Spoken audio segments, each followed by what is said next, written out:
Hi, I'm Steve. And I'm Sandy, and we're two tenderfoot tourists. Every day is a new day. Q&A with cruise expert Matt Hochberg. Run. Two Tenderfoot Tourists is a weekly family-friendly podcast. If you like what you hear, be sure to subscribe to Podbean, Apple Podcasts, Google Play, Stitcher, TuneIn, and Spotify, just to name a few. To get in touch with us and chat about this podcast or even your travel experiences, simply email us at tenderfoottourist@gmail.com or follow us on Facebook and Instagram. Take you there, my love.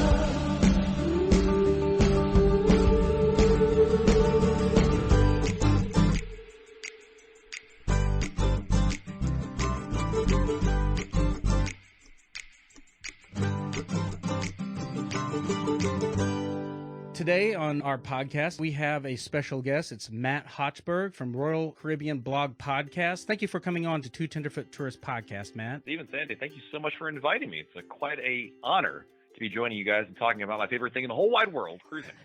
And so, make a long story short, Matt, how long have you been in podcasting? Oh boy, I started first podcasting back in 2005, and it's a great thing to do because I hate, writing takes so much work, and I could just yammer on and on and on and on, as evidenced by this podcast episode, I'm sure. That it's much more conducive, I think, for my style. And it's a lot of fun, too. You can't be corrected over a spelling when you're doing a podcast, can you? No, but people will point out that I talk way too fast. If you're from certain areas of the country, they're always like, why do you talk so fast? And other people are like, what are you talking about? He's talking normally.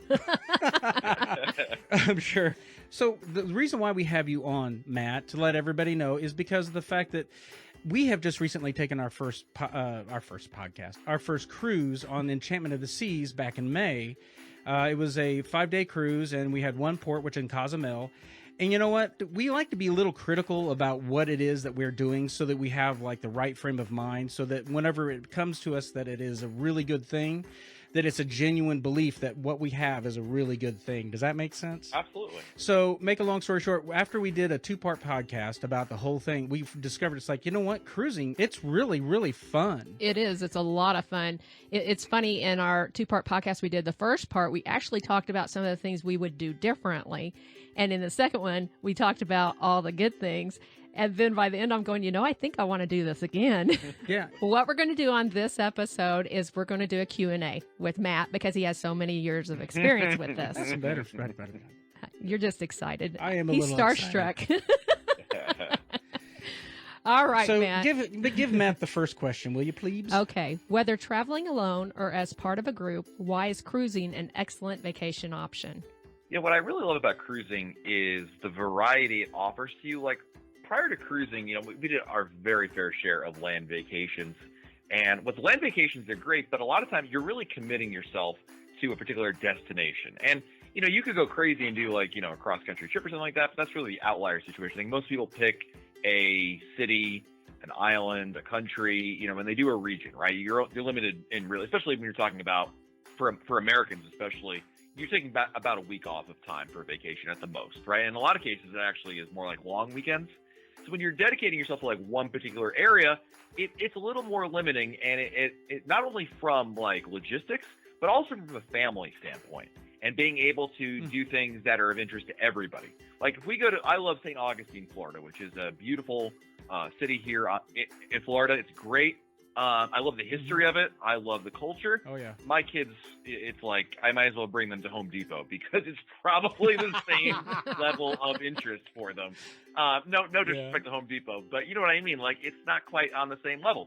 Same being said, my parents would probably prefer to vacation in, a different place than I would. But cruising allows us to all experience different things and go about it in our own manner. So almost create your own adventure vacation. And it really combines so many aspects of vacationing that we love without the drawbacks, because you get to go to different places. You get to have a lot of your entertainment, your dining provided for you. And again, it's multi-generational. So you take all that together and the value it gives, oh my gosh, it's night and day. And that makes really a total package, which is why I just fell in love with cruising from the first time I tried it. It's funny you talk about that, about the amount of time and everything. That's what we ran into with our cruise we went on, is it was a short cruise. So we ended up with just one stop. And I actually felt limited because it was just one stop. That's one of the things that we were told we would like a lot better about a longer cruise. Absolutely. Going to multiple stops is really what drew me. I think my first cruise we did, we went to a couple different stops, and I just thought it was magic. You go to sleep and you'd wake up in a new place. It was just like, it was like, oh my gosh, it's incredible, really. And you get to go there for enough hours to really get a taste of what that port or city or island has to offer, and then you're off to somewhere else. So it's just enough time to really do the highlights, but not commit yourself. You're not spending a week over there, and after like 2 or 3 days, you're like, well, are we gonna go back to that place, or do you want to try that other place that doesn't even look that? You know what I mean? Like, you're not compromising. Right. There's a lot of just best of the best in all these places, and so I agree, Sandy. It's incredible that feeling, especially when you have 2, 3, 4, or even more ports in a particular cruise. I'm really looking forward to our next cruise just for that, because you're not going to experience just one culture, but there's 3 cultures you're going to be able to experience, and a place you've never been before. I mean, just all kinds of new experiences for one. That right there, and that really checks the box for us. Oh, yeah. Also, not only is it to provide the variety we all really desire in a vacation, a really good vacation, but would you agree that there is some affordability factor that goes into it? You can actually budget if a person's on a tight budget, they can actually budget themselves into a cruise? Absolutely. The value of cruising is at the heart of the appeal of it.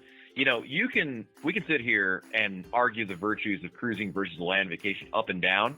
But when it comes to value and affordability, when you factor in the fact that on a cruise ship, you have your food included and you have your entertainment included, it's going to blow any other land vacation out of the water, because you have all that built into it.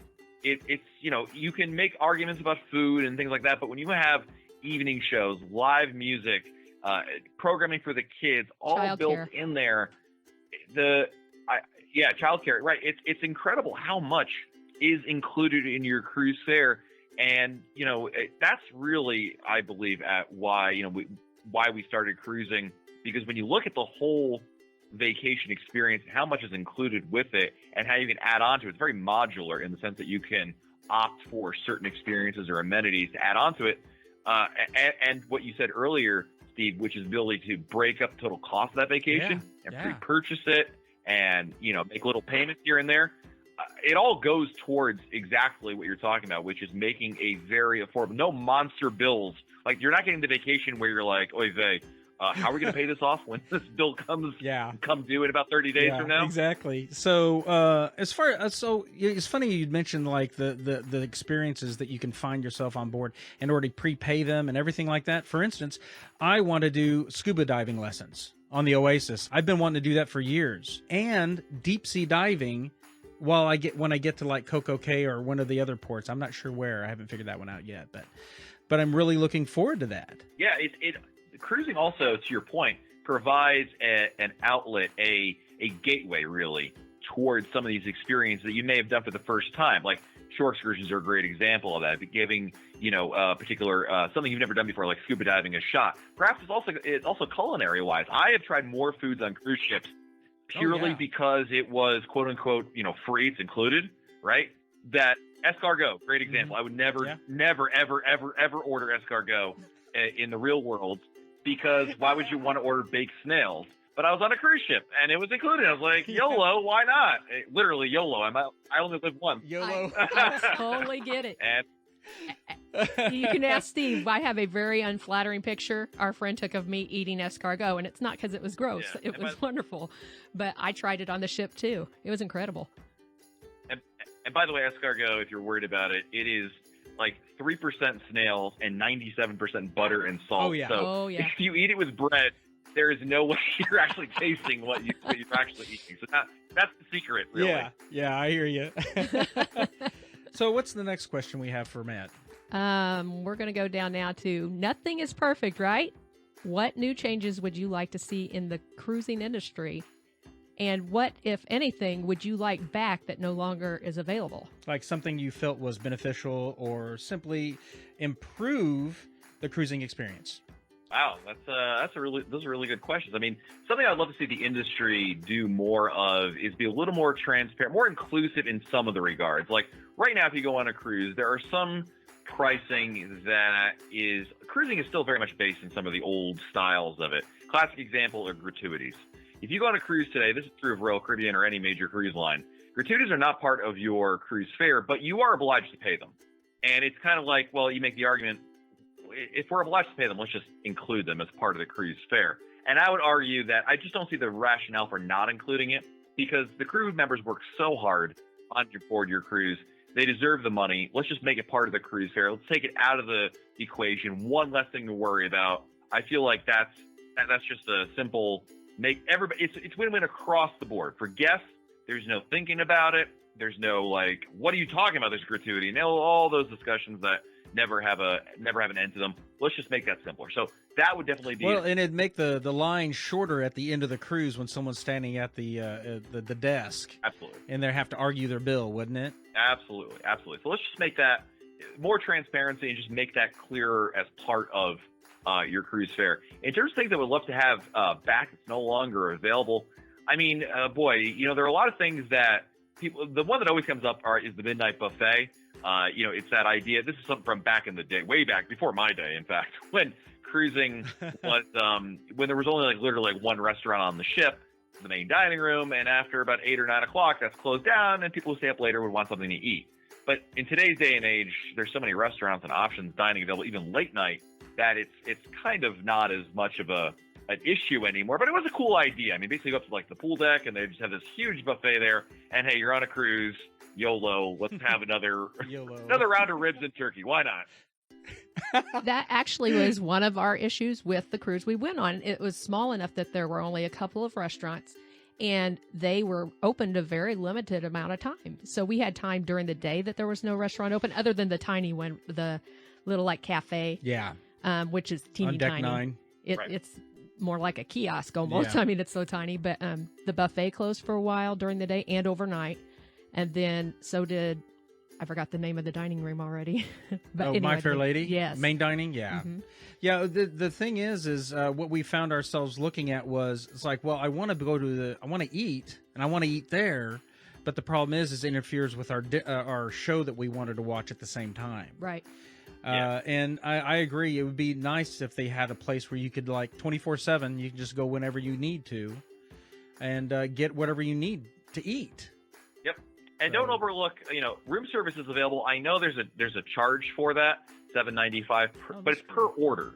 So you guys can go crazy. I mean, order as much as you want, and it's actually one of the nice things. Royal Caribbean switched over to a fee about a year or two ago now.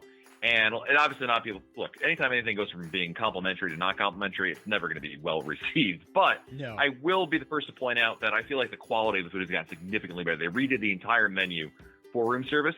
And look, if you got the munchies and pizza or a veggie sandwich or something like that's not going to cut it, don't overlook that option. It's a great choice. And you can have it on your balcony, which is even better. Ooh, that sounds nice. Got to have a balcony first, Steve. Yeah, it sounds nice though, doesn't it? Hint. Yes, it may happen. It may happen. We're looking at possibly a balcony over Central Park, perhaps. Those are great. It's still the balcony experience without the balcony price. Yeah, exactly. I've actually got an additional question that we talked about, and it made me think of it because we're talking about different types of rooms now here. Okay. We have been encouraged that a cheaper way to go is to have an inside room with no windows. And I wonder if you know much about that or know many people that have claustrophobic issues, whether they have trouble with that. That's a great question. Actually, the answer to your question is there's nothing wrong with either one. You can make an argument both ways. The friends that recommended the inside room are absolutely right. You're going to save a ton of money. And you could easily make the question, here's what I would say, is that how much time are you really going to spend in your room on a cruise? I mean, you sleep there, you shower, you change, but most of the time you're out and about. It's very rare to actually spend a lot of time in your room. And so it's very easy to justify saying, why should I spend more money for a balcony, especially if you can take, if we're talking about a couple $100, hey, that's an excursion, that's a drink package, that's a variety of other things that can enhance your vacation. And so why spend it on a venue that you're not going to spend all that much time in just hanging out? It's a fair argument. I've gone both ways. I mean, I would also argue that the counter to that is, well, if you have a balcony, you'll be more compelled to spend more time there. But you know what? I don't think you're making a mistake by any means, and your dollar definitely goes a whole lot further. I'm going to take it one step further beyond that, and that is on some Royal Caribbean ships, they actually have something called a virtual balcony.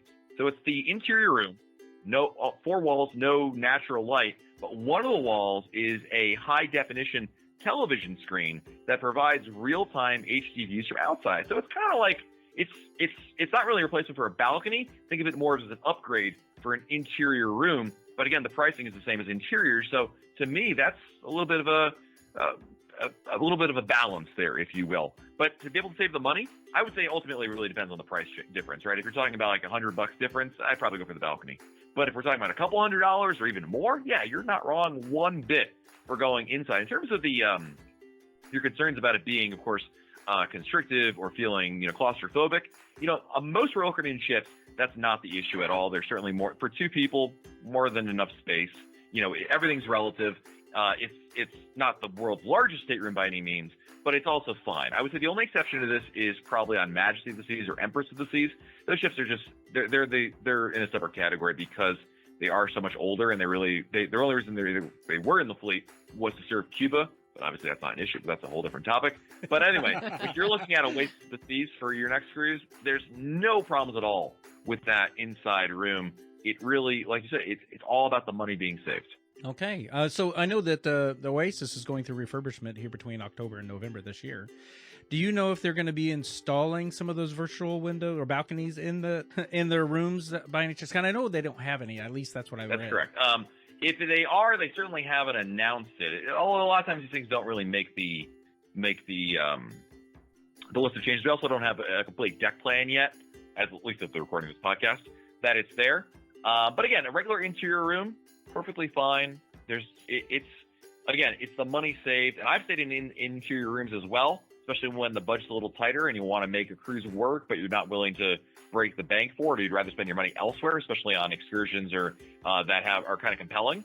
I don't think you're making a mistake one bit. It's a different experience. And you know what the best part of an inside stateroom is that it's pitch black at night. Well, actually, all day it's pitch black. But that's great for sleeping, man. There's no light noise. You're not woken up by anything. I mean, you have no idea if it's 3 p.m. or 3 a.m. So make sure you bring your alarm clock, but it's great for sleeping in. Okay, great. We had another question for you. I started to say, next question. In your opinion, what are the must-see ports of... I'll try that again. Okay. In your opinion, what are the must-see ports for any cruiser? And is there a destination in which you would like to have a port, but there currently isn't one available? There's so many great ports around the world, and that's what's so great about Royal Caribbean, because not only, mostly I cruise in the Caribbean, but you've got Alaska, you've got Europe, you've got Australia, you've got Asia. I mean, there's no shortage of places to go.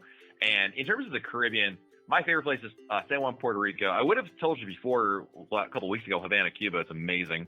But, Cozumel, Mexico, San Juan, Puerto Rico, St. Martin. One of my favorite places is St. John's, which is a small island off of St.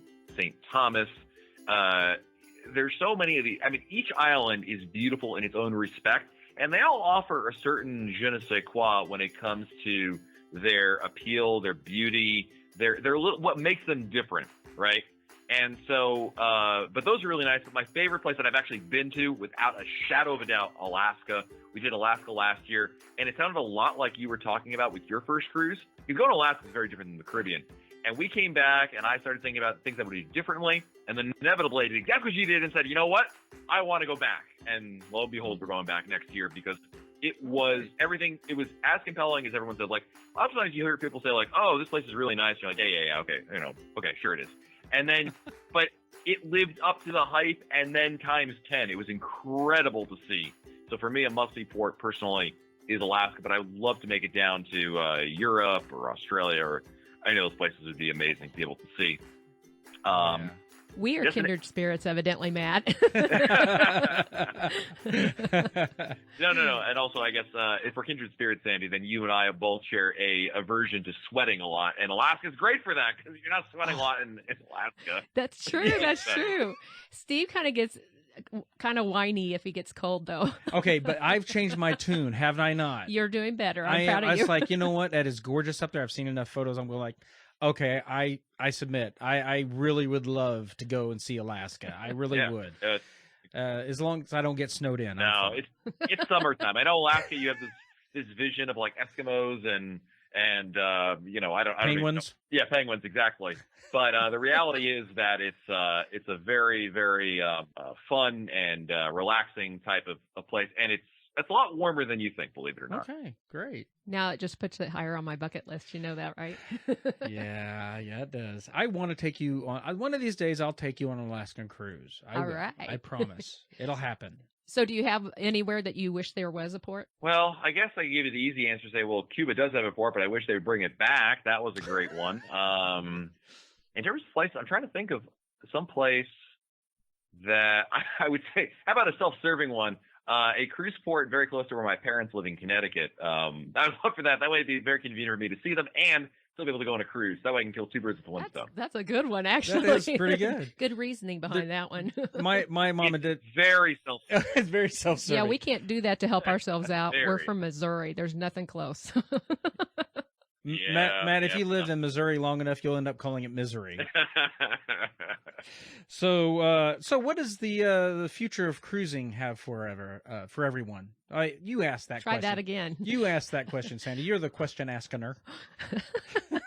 What's new in the future of cruising? It's definitely enhancing the guest experience. You know, cruising is, at the end of the day, you're cruising on a cruise ship, right? That hasn't really changed a lot in decades. The difference is really enhancing that experience. That's coming with technology at the heart of it. Both Royal Caribbean and a lot of other cruise lines are looking at ways not to make technology like, hey, we've got this fancy dancy thing that dances and spins and makes life like. It's not technology for the sake of technology. It's about just simplifying things and allowing the guests to enjoy the experience and be able to have a better, easier time about it, especially so that it seems less like you're doing a research paper, you know, in terms of the research you have to do, and just making it super simple without realizing that technology is really at the heart of it. That is by far the future of it. And the other thing that Royal Caribbean is really moving towards also is, I think, offering more of its private experiences. Private islands and things of that nature have been part of cruising for a while. The difference is now that Royal Caribbean and other cruise lines, I think, also are seeing that it's one thing to offer just like a private beach somewhere. It's quite another to offer a destination. And that's really what they're doing. With Perfect Day at Coco Cay, which is a recently launched item that they took their existing private island, the Bahamas, completely revamped it, added the largest freshwater pool in North America, a giant water park, new options, their dining choices, and a ton of more things to do. It went from literally a beach that you could go to like a ton of things to do. And for families, just like the way that cruise ships have evolved to be like, oh, they're a boat with like a pool and some chairs and some food on there, to be these floating destinations.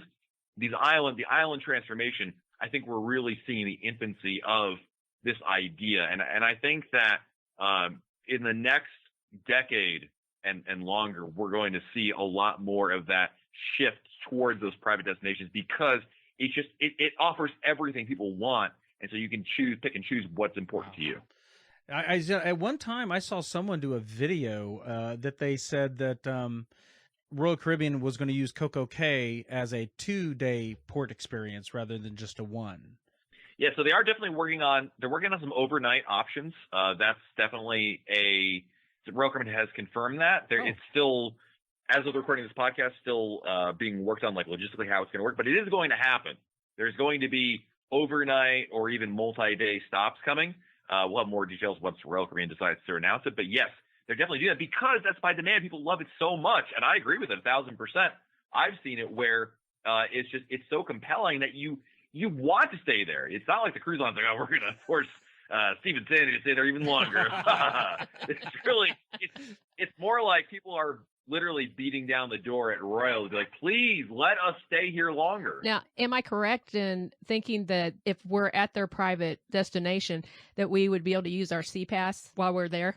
Absolutely. It is still cashless with one exception. There is a straw market that's run by some bohemians. So obviously they take cash, but everything else over there is all through your CPass card. Your drink package works on the island. Your Wi-Fi package works on the island, and it's included. There's no additional charge for those things. So it's just an extension of the cruise ship in a lot of respects. That's genius, because I know that makes it so much simpler. Absolutely. Wow, you know what? We ran out of questions. You have any questions for us? No, I didn't think so. Okay, goodbye. No, I'm just kidding.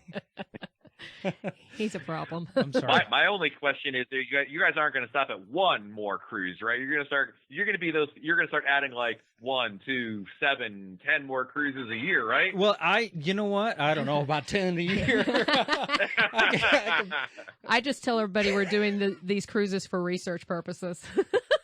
There you go. It's all about the research, people.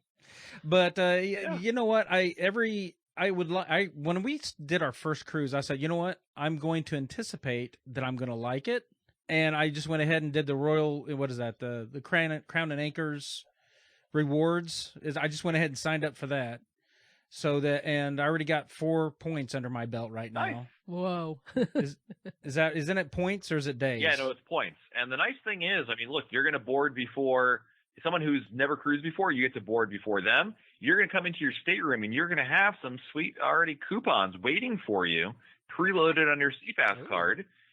I know it's like in the grand scheme of things, look, you're obviously just starting out, but you are getting a fair amount of benefits. I think that's one thing that struck me, especially coming to Royal Caribbean, because I had previously cruised on Disney Cruise Line. Man, they give you nothing for being a repeat cruiser. Like, here's a lanyard, enjoy. But on Royal, you're going to get a lot of great little add-ons and things there. I think you're going to be pleasantly surprised by how much. And the other thing I really enjoy about Crown and Anchor Society, which is Royal Caribbean's customer loyalty program, is I really feel like they value you. Like, I know that like a lot of times companies will say thank you, but when you hear it so often, it's kind of like, I think they actually do care. I think they actually do like me being here, which is the level of service is incredible. We talked earlier about I know the whole time we were there, I felt like they were glad we were there. You have to remember, usually when you go on a big trip, you can pinpoint months and 1 or 2 times at least where you the level of service they didn't give you, care the for your attention, service or your room whether wasn't it's quite right. myself or my There daughters. is not a single time on there that we didn't think a lot blown away, quite of the frankly, people taking by care how of us. much No, they're all give very, very professional. and how much it really means to them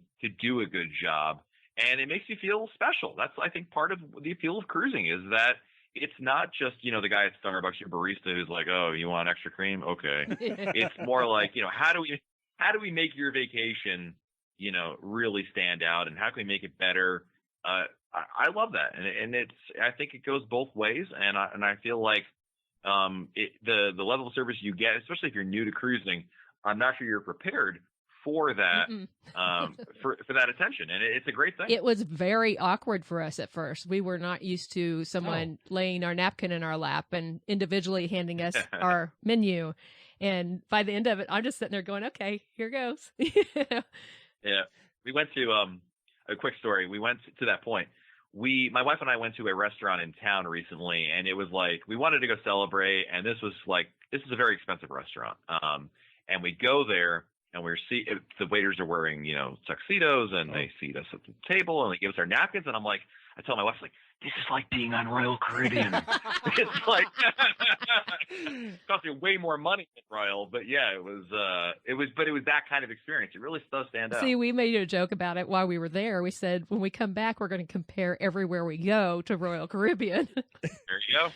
Okay, so then Coco K. Now I've of course that I've been listening to your podcast for quite some time now, and they just recently opened the Coco K, just as we had mentioned previously in the podcast. They have so much to provide. That balloon that they have there is like on a bucket list. Did you go on the balloon or Daredevil's Tower? That's what it's called, Daredevil's Tower? Yes. So Up and Away Helium Balloon is a tethered helium balloon. It goes up in the air. It can go up to, I believe, 450 feet, 450. We went up to only 3 something. Obviously, it depends on the wind conditions, but still an incredible view. I mean, you go up there, and it's just you and the breeze, and you get an amazing view up there. There's no doubt about that. Daredevil's Peak, which is on Daredevil's Tower, which is part of the water park they added, Thrill Water Park, which is also really neat. You can easily do both in the same day. It might be a little pricey, to be perfectly honest with you, but you rode down the peak. The peak actually. So there's many water slides. The Daredevil's Peak is the tallest in North America. It is. So I went on it, and it's a very long slide. At first, I started off, I was like, okay, well, this isn't so bad. We're just going pretty, okay. And then as you go down the slide, after about a third of the way down, you start picking some serious speed. By the end, I don't know. I couldn't keep my eyes open. There was so much, like my body was generating so much water blowback towards me. It was incredible. It was so much fun. That was awesome. I will tell you, and Steve, because I like you, I'm giving you this warning, okay? Okay. If you value your life and you want to be able to sleep at night, do not do the drop slide. There's these I don't know if you've ever done one of these where you're standing up vertically. No, but I've seen and there's them. a platform. I did this one because Yeah. I was like, how bad could it be? It was awful. When they were doing the countdown, if they had gotten to 1 and the lifeguard had said, Matt, would you like to get out right now? I said, yes. I was so scared. That one is, look, I'm sure a lot of people love it. Not me, not for me. But the rest of the slides are awesome, and it's a lot of fun. The Wave Water Park is really nice. The Wave Pool is great there. You got the Raft Water Slide. You'll love that one. It's a lot of fun. And a great way to spend your day, no question about it. But it's like, okay, wow, gosh. Thank you so much for coming on, Matt. Oh, my pleasure. We really appreciate it. I really appreciate you guys inviting me. It's very kind of you to offer, and I'm always up for talking cruising. So does that mean I can put you down in another 3 weeks? Right. I'm just playing with you, Matt. I'm just playing. You know what? Before we go, why don't you tell everybody how to find you, and how to listen to your podcast? Sure. So I run royalcaribbeanblog.com, and if you go to royalcaribbeanblog.com, we have our podcast every Wednesday. I post links over there, in addition to all the other content we generate, whether it's on YouTube or on the blog itself, and everywhere else in between. royalcaribbeanblog.com. There you go. Thank you so much for coming on. We really appreciate it. We've really enjoyed our time with you. Thanks, guys. Okay, Sandy, that was a fun episode, was it not? That was the best episode. You really honestly believe that this is the best episode That was we've so ever much had? fun. I think as well as probably one of my favorites. Absolutely. Yeah, mine too. Matt's such a nice guy. He is. I think he's our friend. I think we've known him for years. I have to apologize, Matt. If you're listening to this now, it makes it sound like I'm shocked that you were a nice guy. Everybody tells me you are, but it was a real pleasure talking to you. Yeah, it just felt like somebody that we had known forever. Yeah. It was great. Yeah, You're great, Matt. Yeah, you're awesome. Okay, so thanks everyone for listening to episode The one about Q&A with cruise expert Matt Hochberg. Two Tenderfoot Tourists is a weekly family-friendly podcast. If you like what you hear, be sure to subscribe to Podbean, Apple Podcasts, Google Play, Stitcher, TuneIn, and Spotify, just to name a few. To get in touch with us and chat about this podcast or even your travel experiences, simply email us at tenderfoottourist@gmail.com or follow us on Facebook and Instagram. I'm Steve. And I'm Sandy. Until next time. Stay tender.